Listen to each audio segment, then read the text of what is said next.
And finally, at the end of this session, but very interestingly, let me request Professor Mandeep Singh, our Dean of Studies at the School of Planning and Architecture.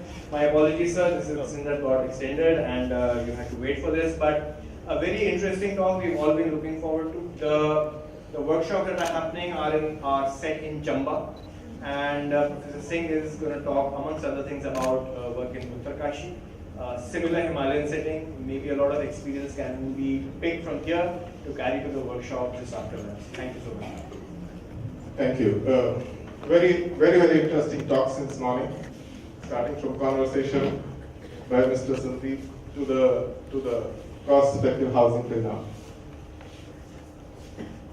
I am an academician. I've done a little bit of practice, and my focus of learning always remained what I can learn and share with my students. My journey to the earthquake disaster started in 2001. This led to, before that, School of Planning, there are a couple of faculty members who had done some work on a Latur and also Uttarkashi earthquakes. But when I asked by Border Security Force, along with an engineer from Berkeley, along with another engineer from SPA, can you visit BSF damaged building post-Bhuj earthquake, which are not open to public? Because they did not want anyone to know what went wrong, and they were more interested to know themselves what went wrong. Now I can share publicly because 25 years, all the, those things have gone, 10 years, moratorium, etc. Honestly, like you students, for me it was a new experience.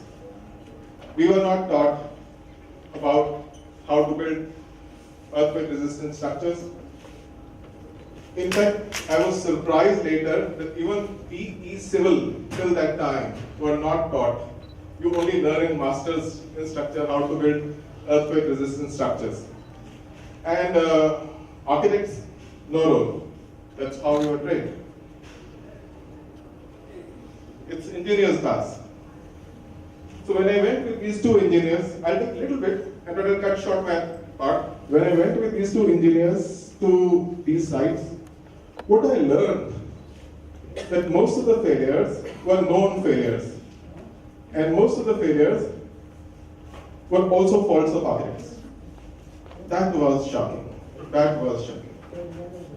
That if it is a known failure, because post every earthquake, when you do reconnaissance survey, you learn something for next generation or for the next level.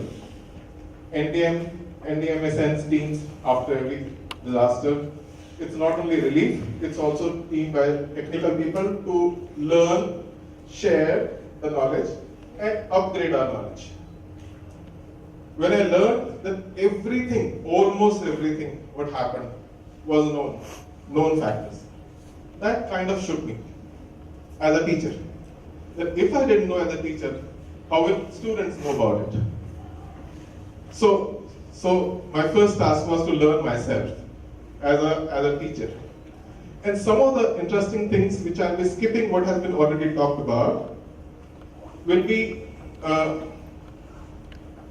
was listening most of them, but though there were a few calls, but whatever the speakers have talked about, I'll not repeat them.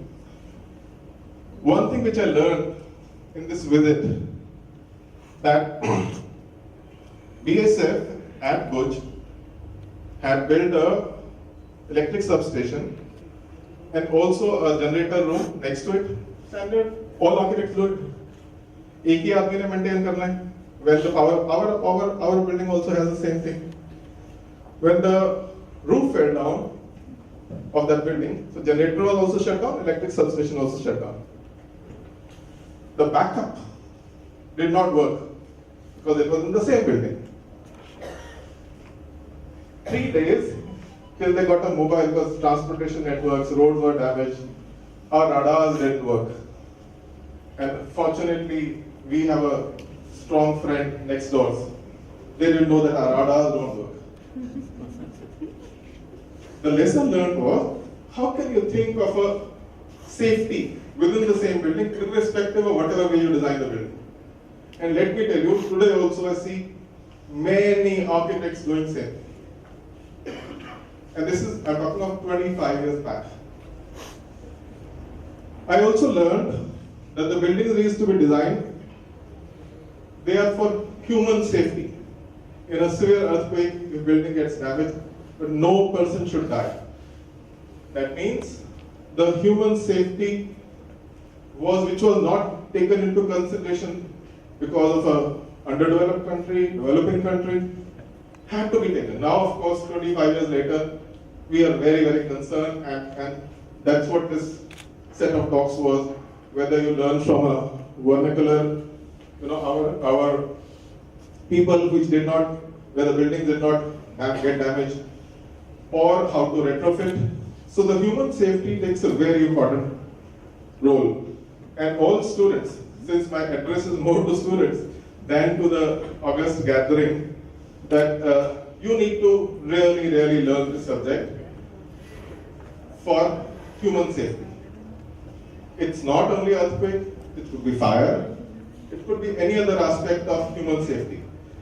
In case of disaster, you should be happy that no one dies. If you can do that, if you can learn that, you should be careful that your backups are intact. Like, I don't know how many of you, when take backup of your work on computer, and the backup is in the same bag which is stolen. How can you do that? Your backup should not be in the same house, if possible. That's why you have a cloud. Or your backup should be in your friend's house and his or her backup should be in your house. Otherwise the backup has no meaning. Like this generator had no meaning. That if it was in the same building. All the lessons which we learn, there are very simple ways which students need to learn, which I don't want to make this as a lecture on an earthquake. The good thing happened, I got my PhD in earthquake. So, besides all the lessons, and the focus remained how I can help my architect students and friends. My PhD was focused on can you evaluate your own design in case you don't have a good engineer to help you? How can you evaluate your own design at a concept stage? So it's an evaluation tool. Coming back to the topic which I was supposed to speak today, again, since I started working on my PhD, my head of department called me. The 1991 Uttarkashi earthquake, and now it is 11 years, it was year 2002. Can we go and see what was built that time? Was it appropriate?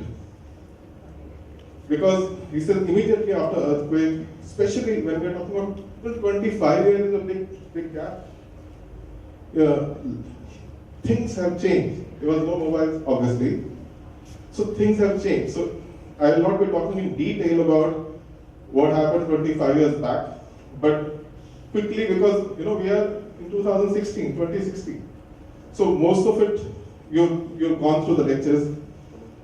So his idea was, Professor Agnihotri's idea was, that can we go and visit and see what happened, what kind of constructions took place in 1992, 1993, post 1991 Uttarkashi earthquake, and 10 years later when the wounds have healed, let's see how people react to those buildings or build forms. And some of the things which, since you said my talk should help you taking care of your workshop, which is going to follow this talk. Immediately after 1991, many agencies, many NGOs must have moved in.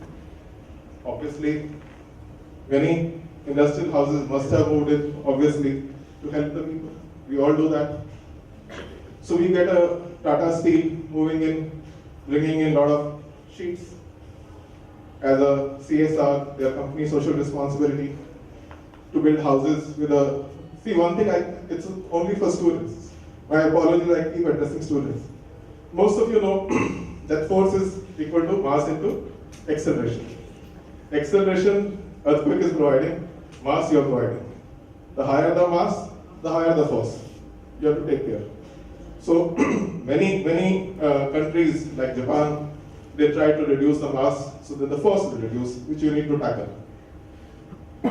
So steel being a light material was an appropriate material, looked appropriate material, very lightweight material. That is why, when you see Bunga house, it's not only the circular shape, it's also the lightweight roofing above. So it's a mass which is less than the buildings. So it's not non-comparable. Circular shape has one advantage. Every shape has advantage. And that's an obvious thing, all of us know that. So now, so there were steel buildings built, but most of this work was carried out near the roads because of transportation. If you have to move a day or two up the hill, when some people carried the sheets, whether in person or on mules, but many times the help would not reach there or would not reach the way it will happen in any post-disaster because of accessibility. We heard one of the talks about accessibility. It was tough for us from city like Delhi to move a day or two up and study what was built and see whether it was built appropriately or not. And some of the lessons which we learned was that you need to build socially responsible build form. You cannot dictate on what the build form should be. Socially responsible build form needs to take care of climatic responsive architecture. Because if you're already on a hill and then you're already on a higher altitude, your winters could be very tough. Then socially responsible will also mean what are the materials available there. And historically, whatever lessons we have learned, the kind of building which we survived there, the kind of construction which was being done, which for some reason, for economical reason, which were not followed, and we had an issue of losing buildings. All of you know, you don't die in earthquake if you're on an open field. You die if you're in a building. Buildings kill people, not earthquake. Standard old dialogues. So we also learned that the kind of need for those people, the kind of need, the kind of lifestyle, the kind of if an agrarian society, if they have a herd, if they have a, so all that needs to be done, and you cannot say stilts are bad, don't build stilts. Obviously, all of us know that stilts, whenever the building is on a, which is called soft story technically. So you need to look at the engineering part, the knowledge, as well as socially responsible architecture. I'll just give you one example. Most of the buildings which are built with steel of Tata, sorry to say Tata, whichever company which gave the sheets free, were being used to keep their animals in. No human being was living there. No human being. We need 10 years later, not immediately. The reasons which we learned from the users was A, no one provided them with a good quality insulation. One reason. That is the climatic part. B, that high difficulty in expanding the unit. In a sloping roof, if your heights are less towards your edges, and in a ridge direction, you can't expand. So it was a difficult choice for the house owners in case their son gets married or something to expand those units. I'm sure one can design a unit with steel which can expand. I'm sure one can design a unit with steel which can have an insulation. But I'm also sure you can design all this locally available material with the right and appropriate technology for the people for whom you build, after having a sufficient knowledge of what is appropriate construction for safe earthquake, because we are talking of Uttarkashi and the disaster we are talking is an earthquake. It is, as said in the first lecture, starting from Kutch to that bed. So we are in that area, and I would think, and it was here only, instead of getting into details. Any questions to any one of us, you're welcome to ask. Thank you.